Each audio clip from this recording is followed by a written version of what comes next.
नमस्कार, मैं हृदय कुमार प्रीत अरेराज पूर्वी चंपारण से आप सबों का स्वागत करता हूं और हाजिर हूं मैं लेकर के दूसरे चरण में उपयोग किए जाने वाले गणना प्रपत्र के प्रारूप को।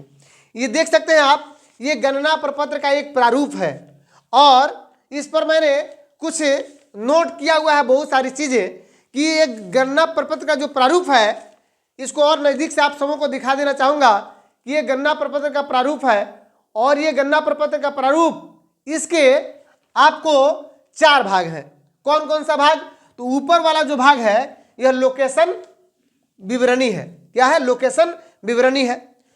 जो बीच वाला भाग है वह है आपको आंकड़ा संग्रह, जो जिस व्यक्ति के बारे में गणना किया जाना है। उसके बाद नीचे जो होगा तीसरा जो भाग होगा वह विकल्प एवं कोड होगा और चौथा भाग, यानी इसको हम 4 भाग में बांट सकते हैं, जो चौथा भाग है वह स्वघोषणा एवं हस्ताक्षर है। तो अगर आप मेरे चैनल पे नए हैं तो प्लीज़ मेरे चैनल को सब्सक्राइब कर लीजिएगा ताकि मोबाइल ऐप्स का नोटिफिकेशन आपको मिल सके। मोबाइल ऐप्स के बारे में भी मेरा नेक्स्ट वीडियो आने वाला है, तो और शेयर लाइक कमेंट जरूर कीजिएगा। इससे संबंधित पिछला जो वीडियो है वो भी मैंने बहुत सारी चीज़ों के बारे में जानकारी उसमें दिया हुआ है जो इस वीडियो में जानकारी नहीं दूंगा, इसलिए जाकर के उस वीडियो को भी देख लीजिएगा। मैं उस वीडियो के लिंक को इसके डिस्क्रिप्शन में भी मैं डाल दूंगा। अब चलिए आइए जानते हैं कि गणना प्रपत्र दूसरा चरण का जो गणना है, जाति आधार गणना है। प्रथम चरण का जाति आधार गणना किया जा चुका है, ये पोर्टल पे अपलोड भी किया जा चुका है, उसकी जांच चल रही है कि अपलोडिंग में कोई त्रुटि तो नहीं हुआ है। अब दूसरे चरण में जो गणना करना है वह 2 स्तरों पे होगा। एक कि गणना प्रपत्र यानी पेपर पे होगा, गणना प्रपत्र जो पेपर पे होगा, और दूसरा मोबाइल ऐप, दोनों एक साथ होंगे। तो अभी मैं गणना प्रपत्र पेपर पे होगा और इस पर कौन कौन से चीज़ लिखने होंगे, कितने इसमें कॉलम है, इन सारी जानकारी को लेकर के मैं हाजिर हूं। आइए देखते हैं। तो लोकेशन जो विवरणी है, तो गणना प्रपत्र के सबसे कॉर्नर पे प्रपत्र संख्या लिखा रहेगा और उस गणना प्रपत्र के बीच में हेडिंग होगा बिहार जाति आधारित गणना, द बिहार कास्ट बेस्ड सर्वे, और एक लोगो बना रहेगा जिस पर लिखा रहेगा बिहार जाति आधारित गणना बिहार सरकार, यही लोगो बना रहेगा। अब मैं बता दूं कि जातीय आधारित गणना का जो गणना प्रपत्र है, यहाँ पे कॉर्नर पे लिखा रहेगा प्रपत्र संख्या और इसकी एक संख्या रहेगी, साथ में यहाँ पे बार कोड होगा। तो हमारे जो प्रगणक हैं और जो पर्यवेक्षक हैं उनसे अनुरोध है कि ये जो प्रपत्र संख्या और बार कोड है इसके साथ छेड़छाड़ नहीं करेंगे, क्योंकि बार कोड रीडर के द्वारा बार कोड को रीड किया जाएगा और ये डाटा टोटल स्कैन किया जाएगा, इसलिए ये जो प्रपत्र संख्या और बार कोड के साथ छेड़छाड़ नहीं करेंगे। आगे बढ़ते हैं राज्य। तो राज्य में हमारे बिहार राज्य के जो अधिवासी हैं, जो रहने वाले हैं, उनके लिए बिहार राज्य होगा। और वैसे यहाँ के जो निवासी हो चुके हैं, जो बाहर के हैं, दूसरे राज्य के हैं और उनके जातियों की इसमें क्या कहते हैं कि नहीं जोड़ा गया है, उनकी जातियों की सूची इसमें अगर नहीं मिलती है, क्योंकि बिहार में जातियों को पहले 203 जातियों को जोड़ा गया था और 12 और जातियों को जोड़ करके जब डाटा मांगा गया तो पूर्वी चंपारण के द्वारा और बहुत सारी दूसरे जिलों के द्वारा दिया गया, जिसमें 12 जाति को जोड़ा गया है। तो 12 जातियों को जोड़ करके 215 जाति हो चुके हैं और 216वां जो ऑप्शन है वो अन्य के लिए है। तो मैं आपको बता दूं कि वैसे लोग जो 215 में सम्मिलित नहीं हैं या जो दूसरे राज्य के हैं और यहाँ के अधिवासी बन चुके हैं, तो उनकी जाति के लिए है ना 216 यूज होगा और यहाँ पे राज्य में उनके राज्य के बारे में बातचीत की जाएगी। मैं बाद में इसके बारे में विस्तृत जानकारी दूंगा। अभी चलते हैं कि राज्य हो गया बिहार। जिला का कोड 2 अंकों में यहाँ पे लिखना होगा। चार्ज का कोड, चार्ज क्या है कि प्रखंड है, ये चार्ज का कोड जो प्रखंड है, प्रखंड का 2 अंकों में कोड होगा। पंचायत का कोड ये 3 अंकों में दिया गया है और आप पहले मकान संक्षिप्त मकान सूचीकरण में आपने इसका प्रयोग कर लिया है। वार्ड नंबर ये भी 3 अंकों में है, यहाँ पे लिख देंगे।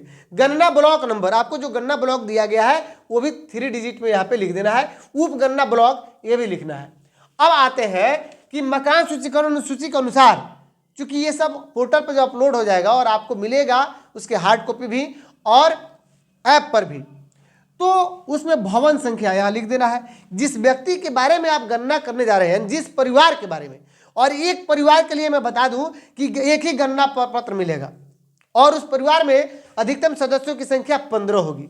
लेकिन अगर इस परिवार में सदस्यों की संख्या 15 से अधिक होती है तो उसके लिए कंटिन्यूड सीट का प्रयोग किया जाएगा, जो हमारे जिला पदाधिकारी उसकी परिवार के बारे में जांच करेंगे और समीक्षोपरांत यानी समीक्षा के उपरांत हमारे चार्ज अधिकारी को तब निर्गत करेंगे कंटिन्यूड सीट। यानी जिनके परिवार में सदस्यों की संख्या 15 से अधिक है उनके लिए कंटिन्यूड सीट का उपयोग किया जाएगा, क्योंकि इस गणना प्रपत्र में अधिकतम 15 सदस्यों के लिए ही ये लाइन रहेगी, उनका डिटेल्स रहेगा।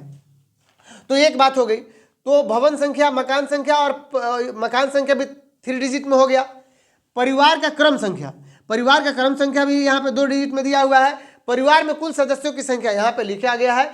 परिवार के किसी पुरुष सदस्य के जाति प्रमाण पत्र का क्रमांक यदि उपलब्ध हो तो, परिवार के किसी पुरुष सदस्य, महिला का नहीं कह रहा है। तो मैं आपको बता दूं, इस विषय पर मैं बात करूंगा, चूंकि ये जाति आधार गणना है तो पुरुष के ही जाति से उसके बेटा या बेटी का जाति सुनिश्चित किया जाएगा।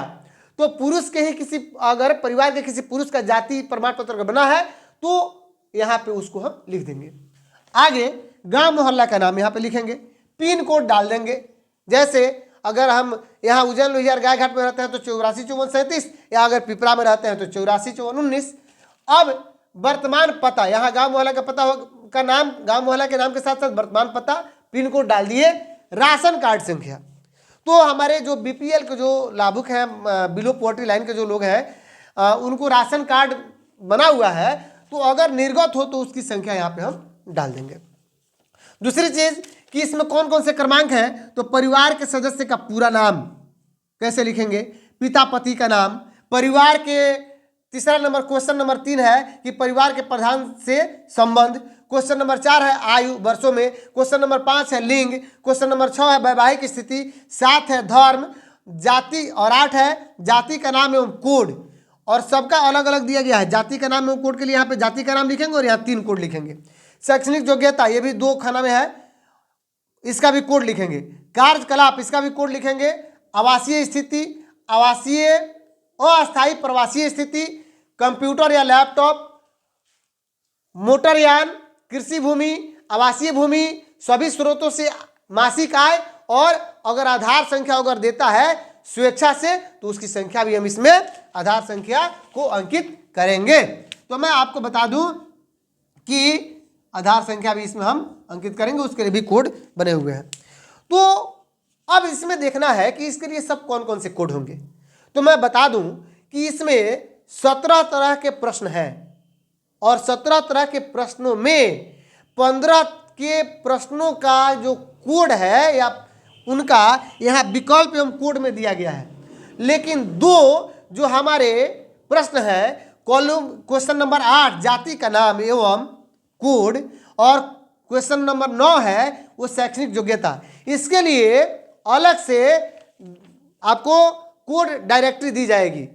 उस कोड डायरेक्टरी में क्या होगा, इस जाति का नाम एवं कोड, यानी उपजाति का कोई नाम और कोड इसमें अंकित नहीं किया जाएगा, सिर्फ जाति का नाम एवं कोड, जो मैं बता चुका हूं कि 215 कोड है और 216वां कोड अन्य के लिए है। शैक्षणिक योग्यता के लिए आपको 53 कोड है, ये भी कोड डायरेक्टरी से इसमें हम लिखेंगे। अब एक एक बिंदु पर हम बात करेंगे।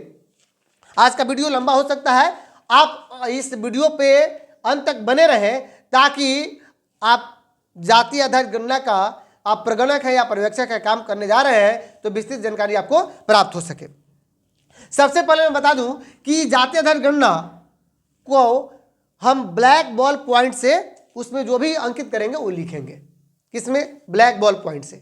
दूसरा सूचना यह है कि गणना प्रपत्र जो होगा ये देवनागरी में लिपि में, देवनागरी लिपि में लिखा जाएगा, लेकिन मोबाइल ऐप पर अंग्रेजी में उसको लिखेंगे हम। तीसरी बात है कि हस्ताक्षर, जो सबसे नीचे मैं बताया हूं कि स्व घोषणा एवं हस्ताक्षर है, तो हस्ताक्षर जो प्रधान का होगा, परिवार के प्रधान का, वह हस्ताक्षर लिया जाएगा। अगर पढ़ा लिखा नहीं है तो अंगूठे का निशान उसका लिया जाएगा। लेकिन पढ़ा लिखा है तो अपना पूरा पढ़ लेगा कि हमारे बारे में आप क्या ब्यौरा लिख रहे हैं।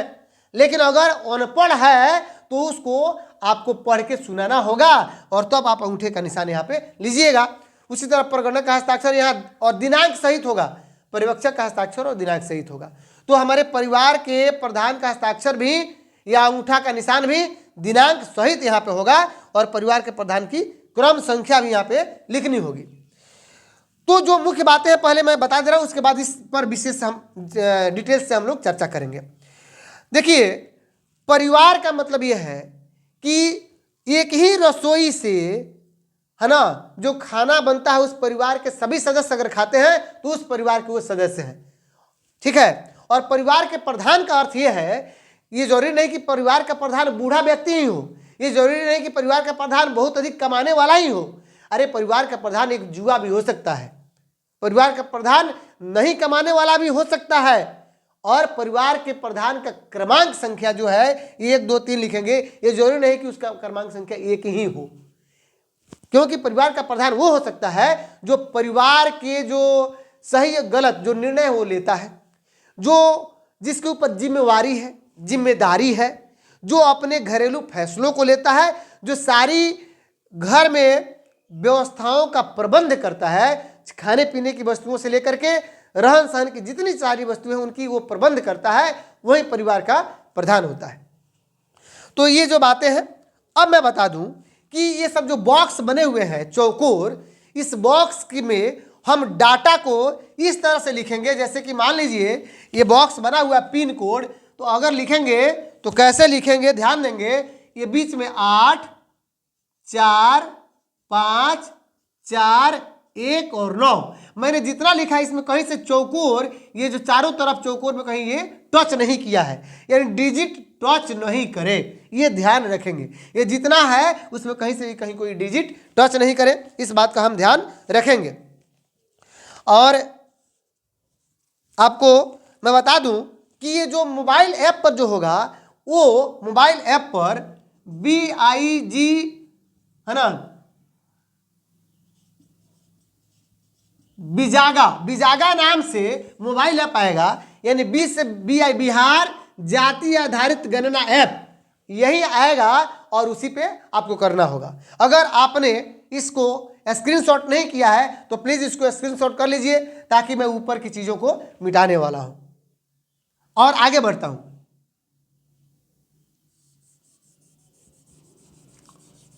अब बात आ रही है कि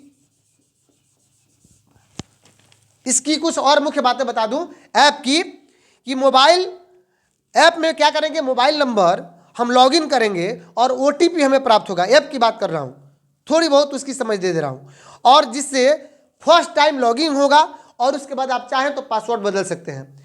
यूजर आईडी क्या है, तो आपका मोबाइल नंबर यूजर आईडी है। पासवर्ड क्या है, आपको भेजा जा चुका है आपके नंबर पे पासवर्ड, ये ध्यान रखिएगा। अब उसमें और कुछ मुख्य बातें हैं कि मोबाइल ऐप में कि हमारे जितने प्रगणक हैं जो डेली डाटा उसमें मोबाइल ऐप में फीड करेंगे, उसको डेली सिंक्रोनाइज करेंगे, तभी दूसरे दिन का काम वो कर पाएंगे। और सिंक्रोनाइज करेंगे तो हमारे पर्यवेक्षक के पास उनके मॉड्यूल पे चला जाएगा। पर्यवेक्षक का काम सिर्फ इतना है कि निरीक्षण करना है, जांच करना है कि सही सही प्रविष्टि हुई है कि नहीं, और फिर उसको सबमिट कर देना है, जो हमारे चार्ज अधिकारी के पास चला जाएगा। चार्ज अधिकारी यानी पोर्टल पे चला जाएगा, चार्ज अधिकारी उसको भी जांच करेंगे और उसके बाद वो जिला स्तर पर उसको भेजेंगे। तो ये बातें हुई। अब मैं आपको बता दूं कि परिवार का जो प्रधान है, ये जरूरी नहीं कि पुरुष ही हो, परिवार का प्रधान महिला भी हो सकती है। और मैंने बताया था कि जिसके ऊपर प्रबंधन की जिम्मेदारी हो, जो घरेलू निर्णय लेता हो, ये सारी बातें। अब आगे बढ़ते हैं, इन सारे विषयों पर विस्तृत हम चर्चा करेंगे। और क्या करने जा रहे हैं, ध्यान देखिए, ध्यान से इसको देखिए आप। चलिए बढ़ते हैं इस पर, एक एक पॉइंट आगे बढ़ते जाएंगे। सबसे पहले परिवार के सदस्य का पूरा नाम मैं आपको बता दूं कि जाति आधारित गणना में चाहे कृषि भूमि के लिए या आवासीय भूमि के लिए, जाति के लिए, आधार कार्ड के लिए या उनकी शैक्षणिक योग्यता के लिए किसी भी अभिलेख का डिमांड हम उनसे नहीं करेंगे जबरदस्ती। अगर वे स्वेच्छा से नहीं लाके दिखाते हैं तो, है ना। उनसे स्वेच्छा से अगर दिखा रहे हैं तो अच्छी बात है, और नहीं दिखा रहे हैं तो कोई दिक्कत नहीं है, हम उसके लिए उनको बाध्य नहीं करेंगे। अब मैं बता दूं कि सबसे पहले जिस परिवार का हम करने जा रहे हैं उसका डिटेल्स तो मैं ऊपर बताया था कि हम लोग लिख चुके थे, और लिखने के बाद अब बात आ रही है कि क्या होगा आगे। तो चलिए पहले इसको मैं मिटा ले रहा हूं और बता रहा हूं। परिवार के सदस्य का पूरा नाम, जैसे मेरा नाम हृदय तो HRIDAY। और ऐसा ना हो कि स्पेलिंग हमारी गलत हो जाए, मेरा नाम लिखने में अक्सर लोगों को दिक्कत होती है। तो हम क्या करेंगे कि उनसे कहेंगे कि कोई ऐसा अभिलेख लाइए, है ना, जबरदस्ती नहीं, कि जिससे हम आपका नाम शुद्ध प्रविष्टि कर सकें, यानी इस किसमें, आपको गणना प्रपत्र में और मोबाइल ऐप में भी। तो अगर वो पहचान कार्ड लाते हैं, आधार कार्ड लाते हैं, या कोई भी अभिलेख लाते हैं, तो हम उससे सही नाम वहाँ पे लिख लेंगे, उनका हिंदी और इंग्लिश में नाम सही लिखा होना चाहिए और पूरा नाम लिखा हुआ होना चाहिए, है ना। अब बात आ रही है कि उनके पिता या पति का नाम। तो पिता और पति का नाम हम यहाँ पे भी लिखेंगे और सही शुद्ध प्रविष्टि करेंगे। बात आ रही है कि महिलाओं से जब उनके पति का नाम पूछेंगे तो बहुत सारी महिलाएं हो सकता है कि वे अपने पति का नाम नहीं बता सके। इसके दो कारण हो सकते हैं। एक सामाजिक कारण होगा, सामाजिक कारण से अगर वे अपने पति का नाम नहीं बता रही हैं तो आप उनके पड़ोस में, बगल में और जो कोई खड़ा होगा उनसे पूछ लीजिए कि उनके पति का नाम क्या है, क्योंकि वो शर्मा रही हैं। लेकिन अगर कोई दूसरा कारण है जिससे वो अपने पति का नाम नहीं बता रही हैं, है ना, तो उस परिस्थिति में पति का नाम नहीं बता रही हैं, तो उस परिस्थिति में हम क्या करेंगे कि वो कॉलम ऐसे ही रहेगा। और यहाँ पे जैसे कि अगर उनके बेटे के बारे में ही अगर यहाँ पे एंट्री हो गई और उनका बेटा का पिता का नाम लिखना है और उस परिस्थिति में वो नहीं बता रही है अपने बेटे के पिता का नाम, यानी अपने पति का नाम नहीं बता रही है, तो वहां पे उस कॉलम में उनका ही नाम, पिता के जगह पे माता का ही नाम लिखना होगा। जैसे मान लीजिए सूरज कुमार है और इनके पिता का नाम वो उनकी मां नहीं बता रही है, तो इसमें उनकी मां का ही नाम हम उसमें एंट्री करेंगे। वो दूसरा कारण हो सकता है। अब बात आ रही है कि परिवार के प्रधान से संबंध। मैं बता दूं कि परिवार के प्रधान से संबंध के इसमें आपको 10 कोड हैं। कौन सा? तो परिवार के प्रधान के साथ संबंध के लिए 10 कोड है। प्रधान अगर स्वयं है तो यहां कोड भराएगा 01। लेकिन अगर उसका प्रधान का पति या पत्नी है, अगर पति यहाँ पे है, माने अगर मोहन है, उनकी पत्नी का नाम लिख रहे हैं तो यहाँ पे हो जाएगा 02 ना। यहाँ परिवार का प्रधान 01, उनकी पत्नी अगर आ गई तो 02। उनका अगर बेटा बेटी है तो उसके लिए कोड है 03। अगर उनका पोता पोती या नाती नातिन है तो 04। अगर उनका माता पिता है तो उसके लिए उसमें कोड होगा 05। बहन भाई है तो 06। अगर बहू है या दामाद है तो 07। दादा दादी नाना नानी है तो 08। अगर सास ससुर है तो 09।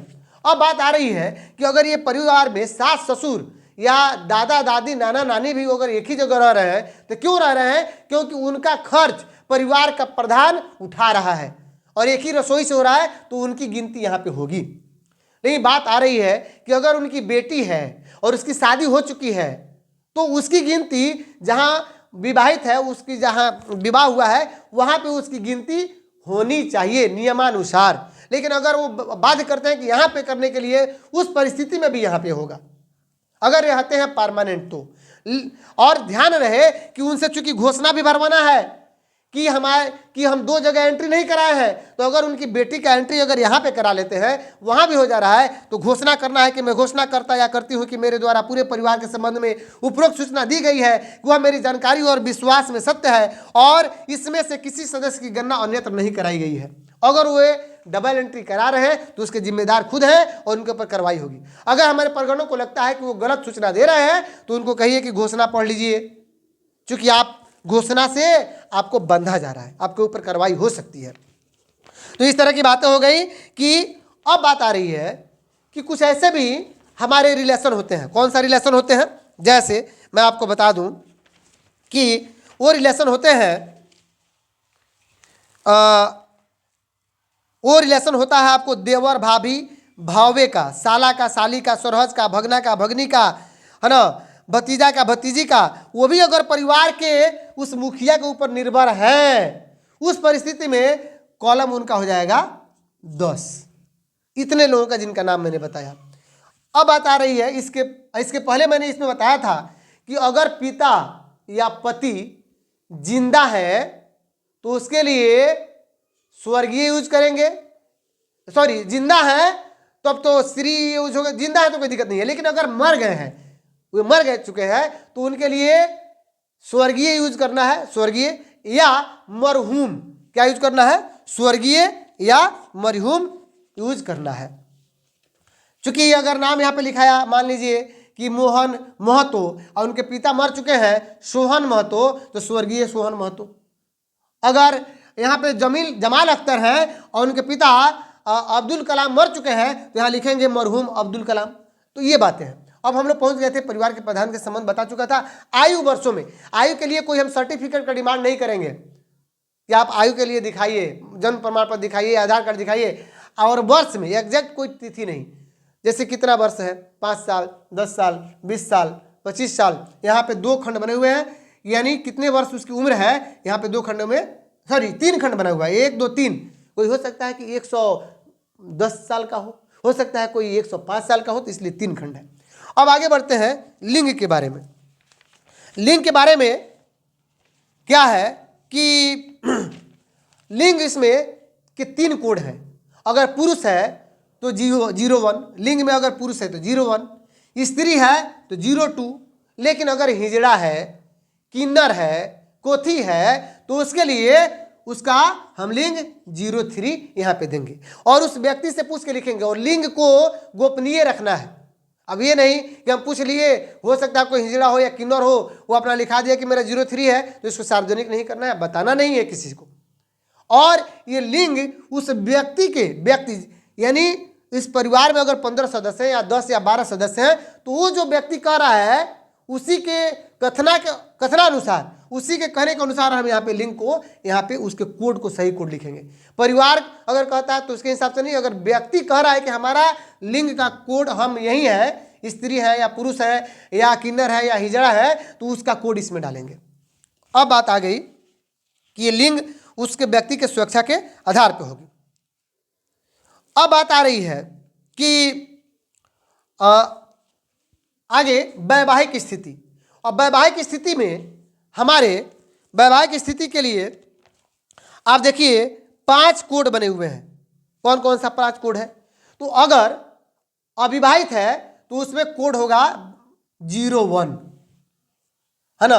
अगर विवाहित है तो कोड होगा 02। अब अविवाहित मतलब गणना की तिथि तक अगर जिसकी शादी नहीं हुई है तो वो अविवाहित है, उसका कोड 01 होगा। और विवाहित कौन है? जो गणना के तिथि तक जो विवाहित है, जिसकी पत्नी है या पति है, उसके लिए 02 कोड डालेंगे।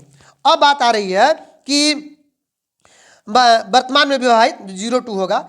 और विधवा या विधुर, यानी जिसका पति मर गया है वो विधवा हो जाएगी और जिसकी पत्नी मर गई है वो विधुर होगी, तो उसके लिए हम 03 यहाँ पे कोड डालेंगे विधवा या विधुर के लिए। ध्यान देने वाली बात है कि विधवा या विधुर गणना की तिथि तक या गणना की तिथि के पहले उसका पति या पत्नी मर गया है, उसी परिस्थिति में हम यहाँ पे 03 डालेंगे। अब उसके बाद आपका एक कोड है संबंध विच्छेद। अब देखिए संबंध विच्छेद का जो बात है, संबंध विच्छेद यानी पति या पत्नी एक दूसरे से अलग हो चुके हैं, लेकिन वैधानिक रूप से। कौन सा रूप से? वैधानिक। वैधानिक का मतलब है कि कोर्ट कचहरी जा करके और तब वो अलग हुए हैं, तो इसको हम संबंध विच्छेद कहेंगे। क्या कहेंगे? संबंध विच्छेद कहेंगे। और इस परिस्थिति में इनका कोड जो होगा वह 04 होगा, है ना। और तलाकशुदा वो होगा कि जो किसी दूसरे कारण से या धार्मिक कारण से, जैसे मुस्लिम धार्मिक कारण से अगर अपने पत्नी को या पति को छोड़ चुके हैं, उस परिस्थिति में इनका कोड होगा 05, यानी संबंध विच्छेद का 04 और तलाकशुदा का 05। तो बात ये हो रही है कि अब बात वीडियो लंबा होने के कारण जो नेक्स्ट रिमेनिंग जो वीडियो है वो नेक्स्ट वीडियो में होगा और उसको देखिएगा नेक्स्ट वीडियो में। Thank you.